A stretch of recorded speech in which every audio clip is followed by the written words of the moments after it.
శక్తిమణిద్వీపనివాసిని ముల్లోకాలకు మూల ప్రకాశిని మణిద్వీపములో మంత్రరూపిణి మన మనసులలో కొలువై ఉంది.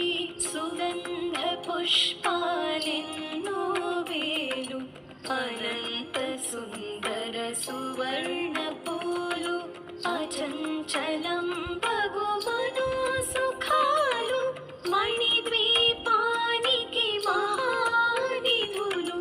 లక్షల లక్షల లావణ్యాలు అక్షర లక్షల వాక్ సంపదలు లక్షల లక్షల లక్ష్మీపతులు మణిద్వీపానికి మహానిధులు. పారిజాతవన సౌగంధాలు సురాధినాదుల సత్సంగాలు గంధర్వ